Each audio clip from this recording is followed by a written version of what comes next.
Picture this. One U.S. trade secret shutting down a competitor's entire global product line.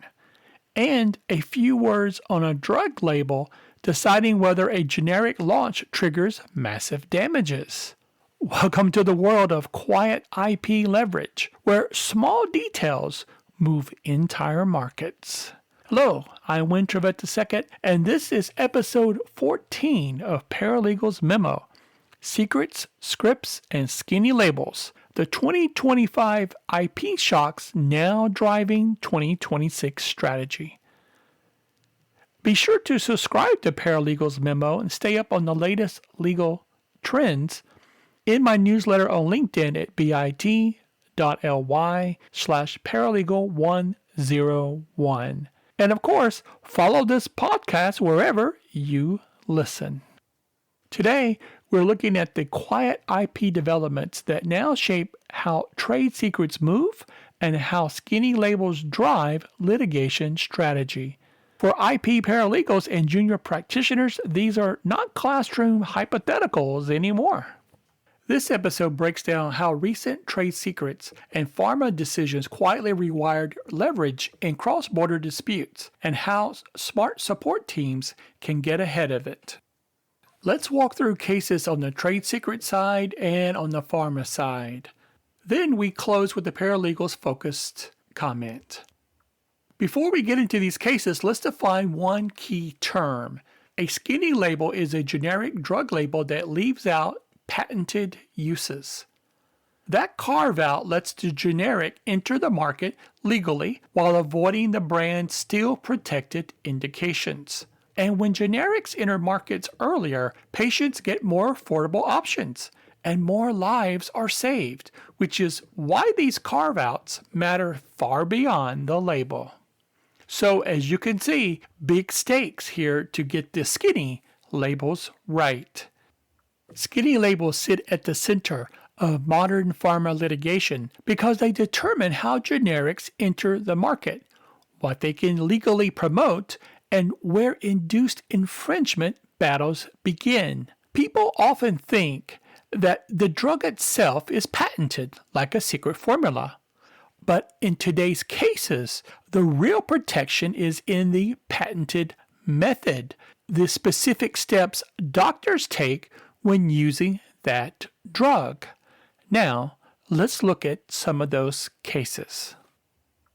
Let's start with the statute at the center of these cases, the DTSA, the Defend Trade Secrets Act. At its core, the DTSA lets companies sue in federal court when their trade secrets are stolen. But there's a twist that matters for 2026 strategy.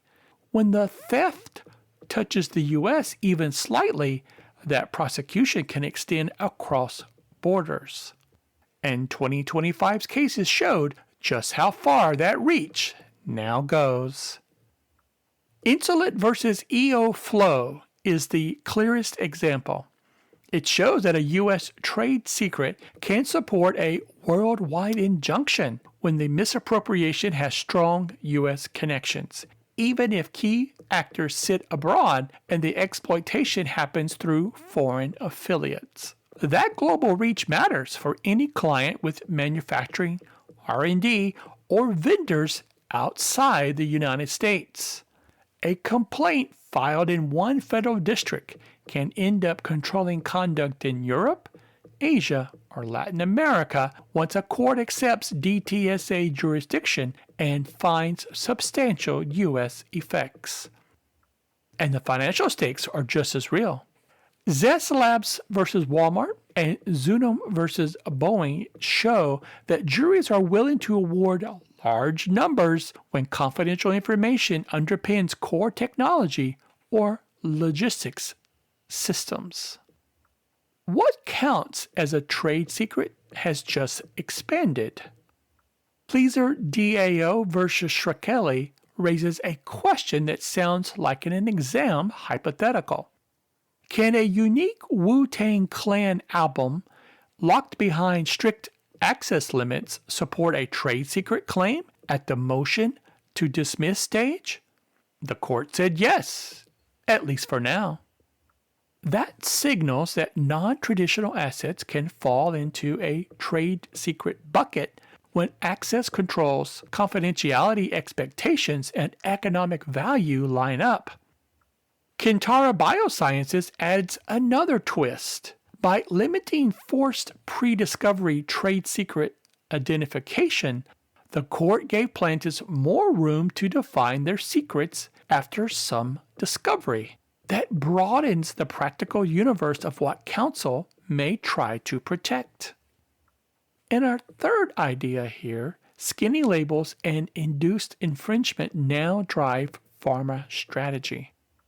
On the pharma side, cases like Azurity and Janssen show how courts now examine three things when a generic carves out a patented use: whether the generic truly avoids infringement, what the label does and does not say, and whether the generic still encourages doctors to use it for the patented indication.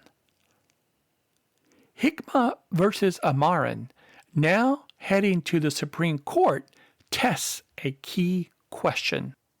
If a generic's label complies on paper with the carve-out, can it still induce infringement in practice when prescribers use the generic for the patented indication? Courts now treat skinny labels and real-world marketing as a combined package. That means every labeled revision, every sales aid, and every medical information response becomes potential evidence on inducement. Litigation teams must map that evidence early. In both trade secrets and skinny label litigation, the paralegal who builds the record early shapes the outcome long before a complaint is filed. Tracking DTSA exposure and maintaining clean, complete label archives gives litigators instant leverage the moment a dispute appears. That is quiet power behind modern IP strategy. Thanks for spending this time with me today as we explore the world of intellectual property, arbitration, and translation from a bilingual paralegal's perspective. And as a reminder, this podcast is for informational purposes only. Nothing here should be treated as legal advice. Always speak with a qualified attorney for guidance. I'm 𝘌𝘍𝘭𝘶𝘶 II, a bilingual paralegal, and I look forward to seeing you in the next episode.